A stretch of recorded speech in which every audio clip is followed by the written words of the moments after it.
que el tiempo es corto.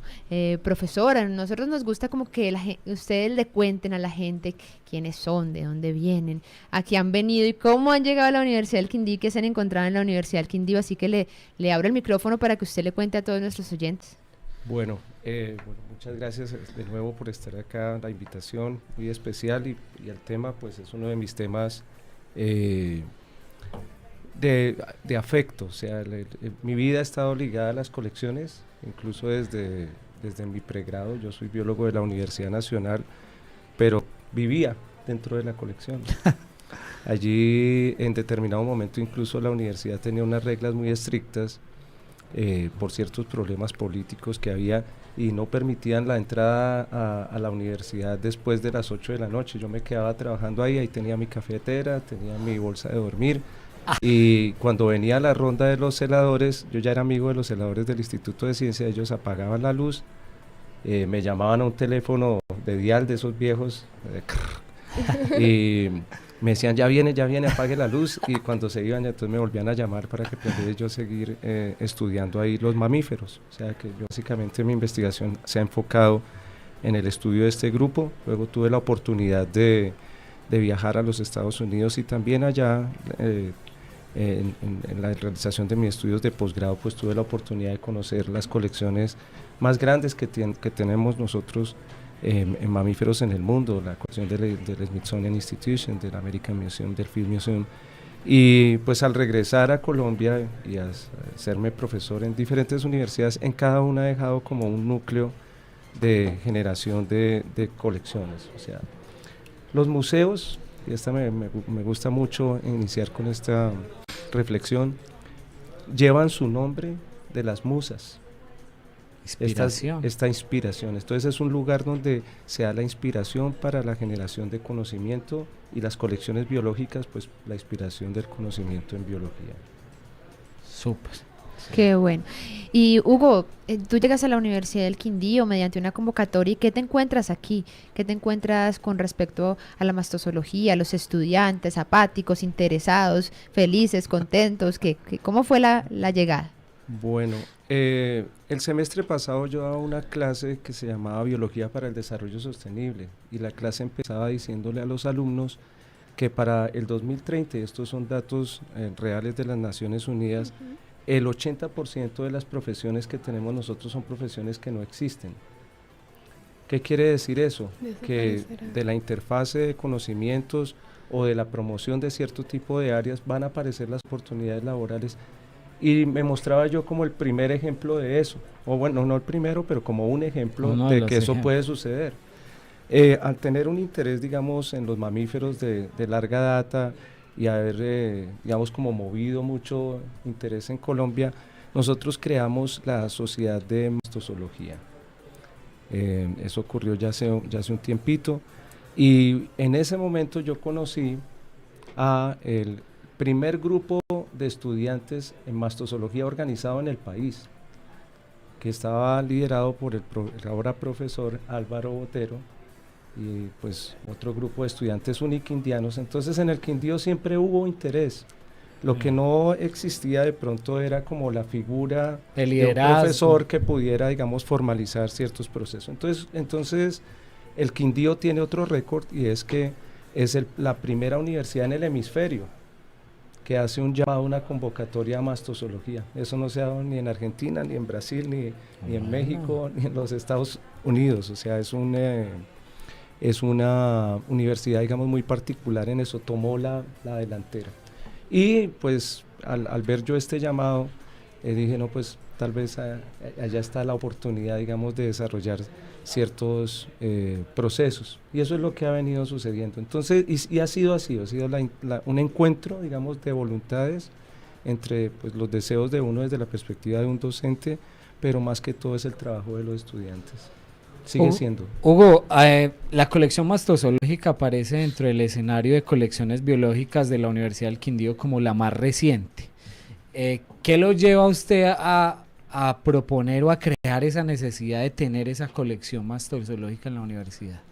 Bueno, las colecciones, no solamente las mastozoológicas, sino en general las colecciones y los museos son el soporte O sea, son el lugar donde tú encuentras el soporte para varias cosas. El soporte científico, por ejemplo, para las clasificaciones taxonómicas, el soporte científico para determinar si una especie está o no está en un lugar, en un ecosistema, en una división política como un departamento. El soporte para verificar las hipótesis que hacemos nosotros de procesos científicos, fisiológicos, genéticos. Entonces realmente más que una aventura son una necesidad.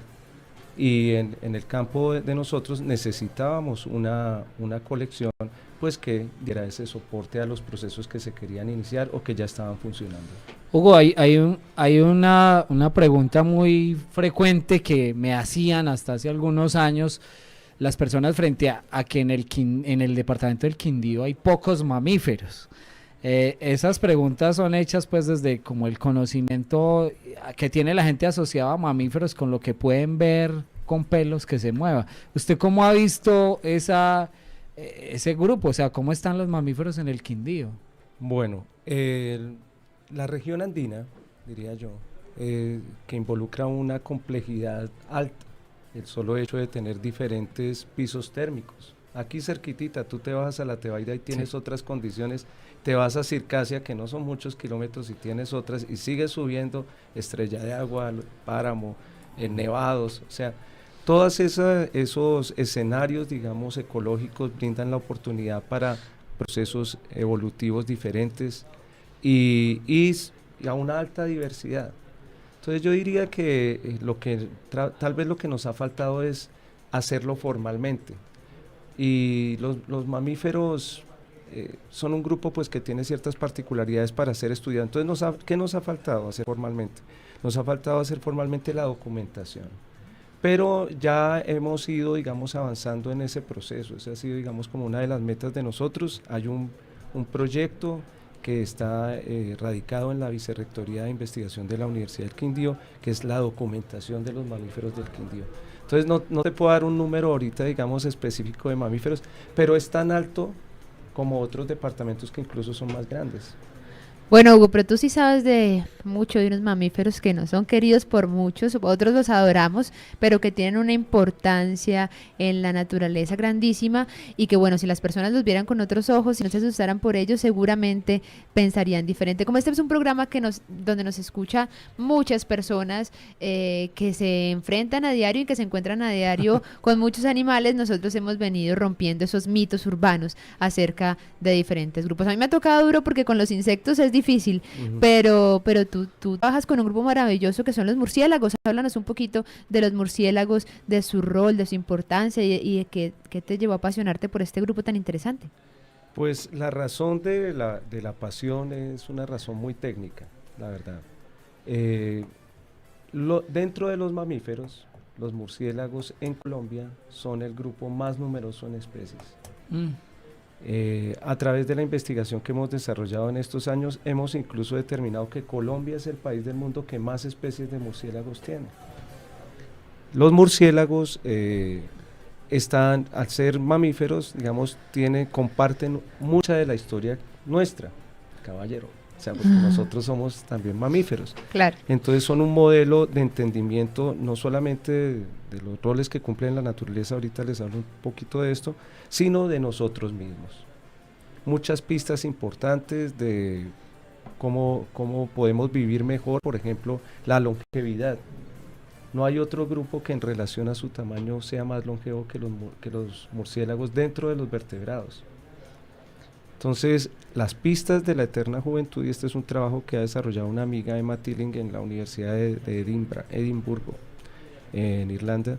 Ella ha encontrado los genes que tienen la pista de cómo, por ejemplo, nosotros, no prevenir el envejecimiento, porque eso es una parte natural de la vida, pero sí, digamos, ciertos tipos de envejecimiento que pueden llegar a ser, digamos, muy dolorosos y muy difíciles en términos de enfermedades para la gente. Por ejemplo, esto es algo que la gente no sabe. Entonces, el mensaje de fondo acá es más bien, en la diversidad están las pistas, es la enciclopedia, son los libros, es el disco duro, digamos, donde están las pistas para que todos nosotros podamos vivir mejor. Y si tienes un grupo que tiene muchas especies, pues tienes muchas pistas. Ellos sí se ven diferente. porque pues son nocturnos, y al ser nocturnos pues el mecanismo de movimiento también es diferente al nuestro. Ellos vuelan, pero vuelan en la noche. Muchas de las diferencias vienen es de esta característica. Entonces ellos no es que vean mal, ven muy bien, pero se mueven con otro sistema de ubicación en el espacio, que es un sistema de radar, y lo que han hecho es transformar casi todo su cuerpo en una oreja. Entonces por eso cuando tú los ves no los reconoces, o sea, tú los miras y estás tratando como de ubicarle dónde quedan los ojos, la boca, y ves es una oreja. Una oreja con alas. Una oreja con alas. Entonces, pues claro que no son tan cercanos a nosotros en la morfología, como puede ser un perrito, incluso una vaca o un caballo. Y ese distanciamiento, digamos, en apariencia es lo que más bien nos hace a nosotros tener un poco de temor. Pero ellos cumplen funciones muy importantes. Por ejemplo, si tú miras estas montañas tan bonitas que tenemos aquí en el Quindío, ¿quién sembró esos árboles? Eso no fueron pagados por la Universidad del Quindío para ser sembrados, o la CRQ o el Ministerio de Medio Ambiente. No, eso es la naturaleza la que ha hecho ese trabajo históricamente, y los murciélagos, al ser tan numerosos y tan activos, dispersan un montón de semillas. ¿Quiénes polinizan las flores para que se produzcan los frutos que producen esas semillas? También ahí participan los murciélagos, y también hay una fracción de murciélagos que consume insectos de una manera increíble. O sea, un murciélaguito, el peso de un murciélago lo triplica en lo que se come en insectos en una noche. Entonces son unos controladores biológicos muy importantes. Pero yo diría que no quisiera, digamos, como tomar esto que sí es cierto y es básico, sino más bien que no conocemos. Exacto. ¿Cuáles son las muchas cosas que todavía no hemos descubierto que son igualmente importantes? Medicinas, el cáncer. Mira, por ejemplo, los murciélagos son de los organismos mamíferos que viven en grupos más grandes. Vivir en grupos grandes es súper chévere hasta que alguien estornuda. Porque tienes que tener un sistema inmune que te prevenga eso. La naturaleza ha resuelto esas pruebas antes. Entonces, en mastozoología en general, mucha de la investigación tiene que ver en cómo nosotros extraemos pistas para garantizar un objetivo muy específico, y es cómo nosotros, la especie nuestra, va a sobrevivir. Esa es la belleza de la mastozoología, las pistas más cercanas para entender cómo nosotros vamos a sobrevivir a las dificultades del mundo y la naturaleza están en los mamíferos. Hugo, aterricemos a la colección nuevamente y cuéntenos, ¿cuál es el estado de la colección mastozoológica de la U? Bueno, la colección, como tú dijiste, es la más joven y es la colección de mamíferos más joven registrada en el Instituto Humboldt. El registro ocurrió el año pasado, pero la colección fue creada en el 1 de junio del 2016. Super. O sea, pues no es muy antigua. Pero lo interesante es que también ha sido la colección de más rápido crecimiento en el campo. Nosotros tenemos en la colección en este momento un poco más de 1000 especímenes de mamíferos. Yo aquí tengo el dato anotado para no decir mentiras. Eso representa más de 122 especies de mamíferos de 12 departamentos de Colombia. Super. Y eso hemos ido desde el Caribe hasta el Chocó, todas las regiones naturales, la Guayana, la Amazonía y obviamente los Andes. Y lo que es más importante de la colección de mamíferos de la Universidad del Quindío es que ha sido diseñada para soportar, así como yo decía, las colecciones apoyan procesos, son el soporte informático de procesos. Nosotros hemos escogido muy cuidadosamente qué tipo de procesos queremos apoyar.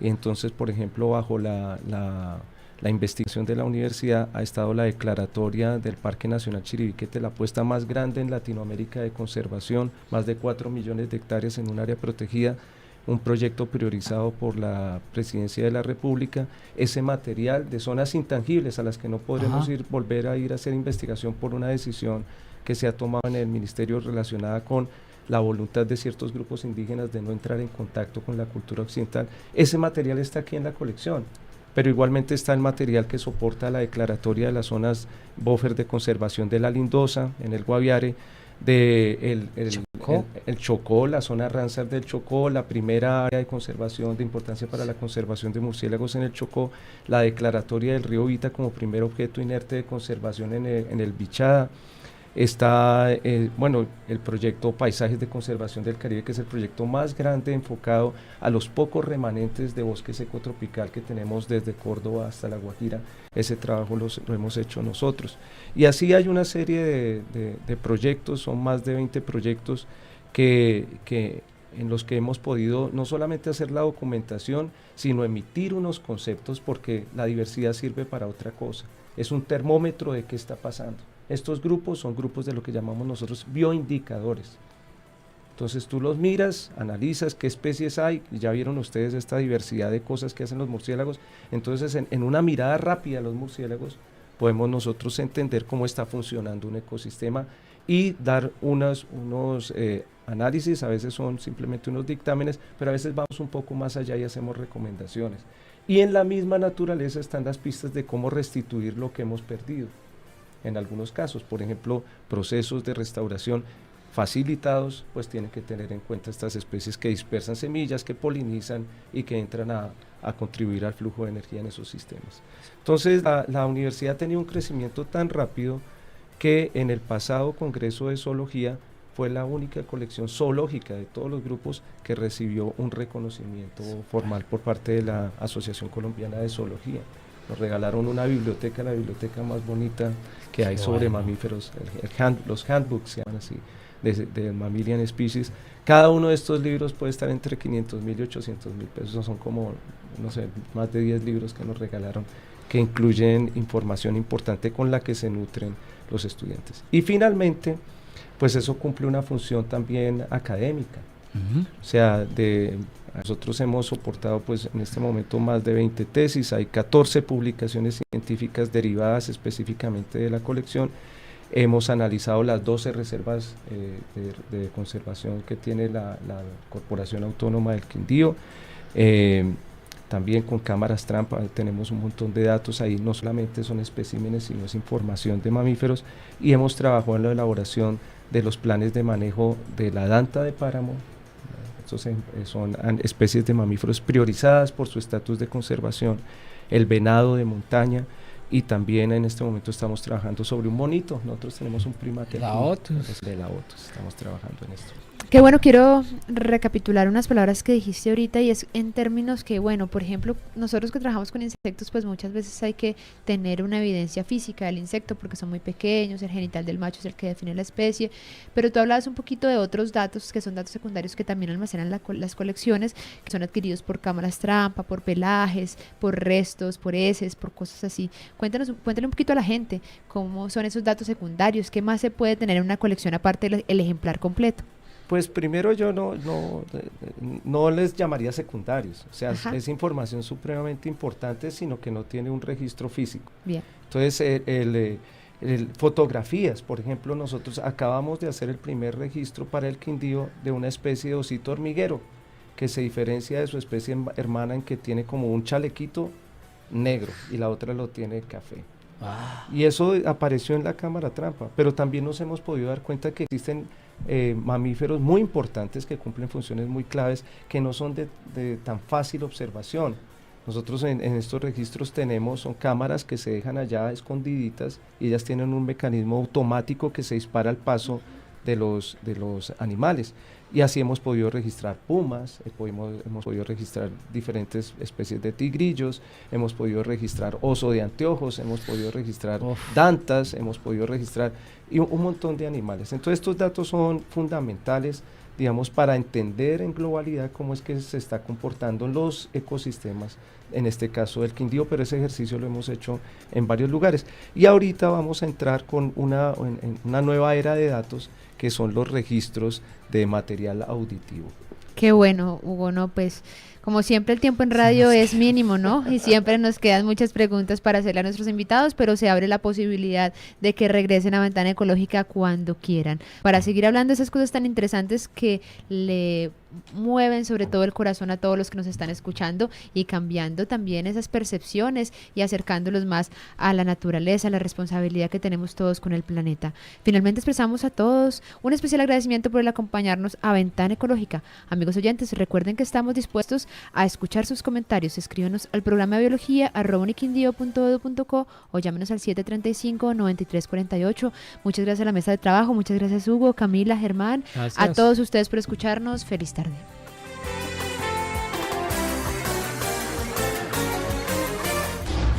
Ventana Ecológica ventila y hace posible la relación de los elementos de la diversidad biológica con los aspectos ambientales, económicos, sociales, culturales y políticos. ¿Hasta qué punto lo absurdo y lo imposible serán un día la realidad de los hombres? Ventana Ecológica. Emisora la UFM Estéreo 102.1. Asómate.